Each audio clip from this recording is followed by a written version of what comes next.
On the 19th of September 2023, Azerbaijan launched a major new attack on the Armenian-inhabited breakaway region of Nagorno-Karabakh. However, despite fears of a bitter and brutal new war, by the next day the territory had surrendered. Since then, tens of thousands of ethnic Armenians have been lining up to leave the area. But while Armenia has called this ethnic cleansing, Azerbaijan instead insists that people are not being forced out, but are instead leaving voluntarily. So, just how exactly should we view this mass exodus?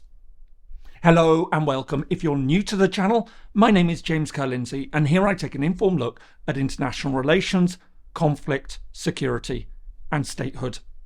Throughout history, conflicts have had a disastrous and direct effect on civilian populations. However, it's only relatively recently that specific terms have emerged for the most serious human rights abuses associated with war.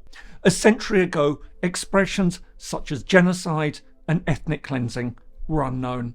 But despite its widespread use, ethnic cleansing as a term is surprisingly recent and still rather ill-defined. While genocide has been very clearly set out under the terms of the 1948 Convention on the Prevention and Punishment of the Crime of Genocide, which defines it as acts committed with intent to destroy, in whole or in part, a national, ethnical, racial or religious group, there's no such convention specifically defining ethnic cleansing. Having first emerged in the 1990s at the time of the wars in former Yugoslavia, the most widely accepted description was laid down in 1992 by a UN commission of experts. They defined it as rendering an area ethnically homogeneous by using force or intimidation to remove persons or given groups from the area. This could be done by a wide variety of methods, including murder, torture, sexual assault, severe injury to civilians, confinement of civilian populations in ghetto areas, forcible displacement, deliberate military attacks or threats of attacks on civilians and civilian areas, and destruction of property, amongst many others. But just what exactly constitutes ethnic cleansing in any given situation isn't always as straightforward as it may seem. While sometimes it will be glaringly obvious that ethnic cleansing has taken place, at other times it seems harder to make a definitive call. This has been brought to international attention with the renewed conflict in Nagorno-Karabakh. As many of the region's ethnic Armenians flee, a fierce debate has erupted over whether this really does amount to ethnic cleansing. There's a long and complex history behind the conflict in Nagorno-Karabakh. At its root lies a mountainous region in the South Caucasus that's been traditionally inhabited predominantly by ethnic Armenians. However, following the incorporation of the Caucasus into the Soviet Union and the creation of the Armenian and Azerbaijani Soviet Socialist Republics in the early 1920s, the region was granted autonomy within Azerbaijan as the Nagorno-Karabakh Autonomous Oblast. This lasted until the collapse of the Soviet Union, when Nagorno-Karabakh sought to break away. Having declared independence and supported by Armenia, it fought and won a bitter 3-year war against Azerbaijan. This not only saw Armenian forces secure control over Nagorno-Karabakh, but also overrun surrounding Azerbaijani districts. This led to the displacement of anywhere up to 1 million ethnic Azeris, an act that Azerbaijan has long referred to as ethnic cleansing. Although the UN Security Council recognised Azerbaijan's sovereignty over Nagorno-Karabakh during the course of the war, in the years that followed, the international community attempted to negotiate a settlement. But despite numerous rounds of talks, no final agreement was reached. Instead, it became notorious for the extreme hostility between the sides. However, by the end of the first decade of the 2000s, things were starting to change. Increasingly wealthy from Caspian oil and gas exports, Azerbaijan began building up its armed forces in what many now began to fear was a policy to retake control by force. After growing incidents between the sides, including a brief 4-day conflict in 2016, a new war finally erupted in September 2020 when Azerbaijan launched a full-scale attack. As well as seizing back the occupied districts, Azerbaijani forces also moved into Nagorno-Karabakh. However, at the last moment, just as it seemed as though Azerbaijan was about to overrun Nagorno-Karabakh, Russia brokered a ceasefire. In return for a humanitarian corridor between Armenia and Nagorno-Karabakh, overseen by Russian peacekeepers, Armenia agreed to open talks on giving Azerbaijan overland access to its exclave of Nakhchivan, which lies to the west of Armenia. While Moscow had brokered the original deal, in the period that followed, the European Union took the lead on efforts to negotiate a final peace agreement between the parties. On the one hand, Armenia, which had by now accepted Azerbaijan's sovereignty over the area, wanted to focus on some form of autonomy arrangement. This would see the inhabitants of Nagorno-Karabakh retain control over elements of their day-to-day life, perhaps even with the option of status talks at some point in the future. However, Azerbaijan steadfastly refused to accept this, explicitly ruling out any form of special status for Nagorno-Karabakh or self-rule for the Armenian community in general. Azerbaijan's president, Ilham Aliyev, instead insisted they could have the same rights as any other Azerbaijani citizens. As a result, tensions again began to increase. As well as fighting along the border between Armenia and Azerbaijan, in late 2022, Baku imposed a blockade on Nagorno-Karabakh, restricting access to food, electricity, and even humanitarian aid.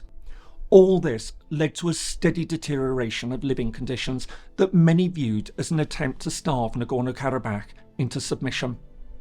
But as the months passed, fears grew that Azerbaijan was preparing to relaunch a military operation to secure a final, decisive military victory over Nagorno-Karabakh, despite pleas from the European Union and the United States for restraint. In the end, the renewed assault began on the 19th of September 2023 with heavy bombardment of areas around the territory. But while Baku claimed that it was responding to terrorist provocations, Azerbaijan's actions immediately drew widespread international condemnation. But while many Western governments strongly criticised the use of force, arguing that a peaceful settlement should have been found and called for steps to protect civilians, most made a point of insisting that they were in no way questioning Azerbaijan's sovereignty over Nagorno-Karabakh. At the same time, although Armenia strongly condemned the attack, the country's Prime Minister, Nikol Pashinyan, quickly made it clear that Armenia wouldn't step in. As difficult as the situation was for the Armenian people, Armenia, which was now heavily outgunned by Azerbaijan, was in no position to save Nagorno-Karabakh, and any attempt to do so would only lead to a wider war with Azerbaijan and potentially the loss of territory in Armenia. In the end, the new assault was short and sharp. Within 24 hours, the Armenian leadership in Nagorno-Karabakh had surrendered, and the next day representatives of the two sides met to discuss next steps. But while the fighting was officially over, the crisis continued as pictures soon emerged of tens of thousands of ethnic Armenians attempting to flee Azerbaijan.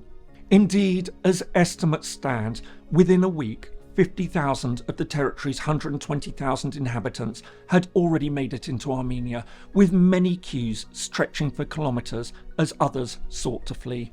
And it's this that's led to claims, not least of all by the Armenian Prime Minister, that Azerbaijan is in fact carrying out ethnic cleansing in Nagorno-Karabakh.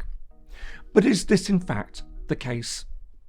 For its part, the Azerbaijani government has strongly rejected any claims of ethnic cleansing and called such allegations a national insult.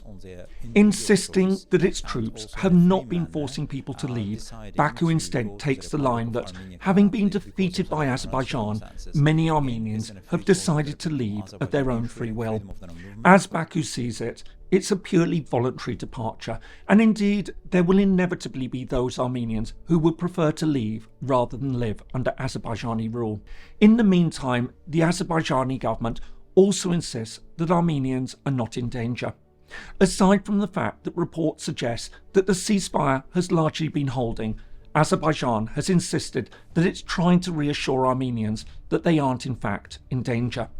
As well as broadcasting messages that Armenians are welcome to stay, it's also been showing police handing out bottles of water to those leaving, and released pictures of its talk with Armenian leaders from Nagorno-Karabakh, suggesting that they've not been mistreated or abused. That said, Azerbaijani police have nevertheless arrested a former senior Nagorno-Karabakh leader as he attempted to flee. However, on the other hand, many others insist that what we are seeing is nevertheless ethnic cleansing. As they see it, it's not about judging what is happening now, but looking at the situation more broadly. As they argue, having imposed a blockade to starve the Armenian community into submission, Azerbaijan then chose to launch a military attack that was quite clearly aimed at retaking civilian areas. Azerbaijan opted to use violence to resolve the conflict rather than pursue peaceful methods, even though it had effectively won back control of the territory 3 years earlier. On top of this, they'll point out that even if there hasn't been a systematic effort by Azerbaijani troops to force people to leave, there have nevertheless been reports of serious atrocities. Given the long and brutal history of the conflict and the dehumanizing language often used against Armenians by the senior Azerbaijani leaders, many Armenians will feel that the danger of retribution is just too great to risk. In this sense, they really have no choice but to leave. Ultimately, and unsurprisingly, the two sides therefore take very different views on whether what we're seeing now does in fact amount to ethnic cleansing. Azerbaijan insists that it's not pursuing a policy of expulsion and that all decisions to leave are voluntary. However, Armenia insists that Azerbaijan's actions in recent years, including its decision to pursue a violent settlement of the dispute, have made the mass exodus inevitable. As for hopes of getting an agreed international view on the situation, this seems unlikely. Many countries are remaining noticeably quiet on the issue. Likewise, political alliances will also make a Security Council resolution on the matter unlikely as well, although we may yet see positions from other bodies such as the Council of Europe or the European Parliament. And of course, in the absence of a specific crime of ethnic cleansing, it's unlikely that we will ever get a definitive answer to this debate in a court of law.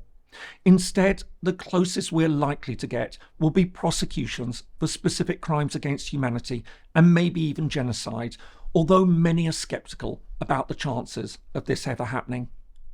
Of course, in many ways, the real answer lies in what happens next. At this stage, things are obviously uncertain. But what can be said for sure is that the conflict over the status of Nagorno-Karabakh is now over. Azerbaijan has won a decisive victory. The Republic of Artsakh, as the area was known to Armenians, no longer exists. But while any hopes for the territory gaining independence or even joining Armenia are now gone, there are still genuine questions about the future of the Armenian population in Azerbaijan. Although many are now fleeing, the critical question is whether any will stay, and perhaps even more importantly, whether any who have left will ever return. Again, the Azerbaijani government has insisted that Armenians are welcome to remain and presumably return. But at this stage, it's impossible to tell how genuine this statement is. Skeptics will argue that it's merely been said at this stage to quell criticism from the international community. Ultimately, therefore, what will really matter is whether there'll be any meaningful steps to welcome Armenians back, or whether any Armenians will return. Many suspect that this just won't happen. After decades of conflict and finally having solved the question of Nagorno-Karabakh, it seems unlikely that many Azerbaijanis will mourn the departure of the Armenians.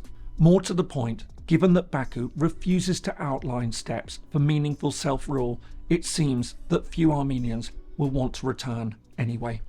Of course, there are far broader international and geopolitical implications that arise from all this, something I hope to explore further in a future video.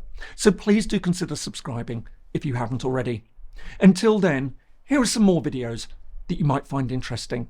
Thanks so much for watching, and see you in the next video.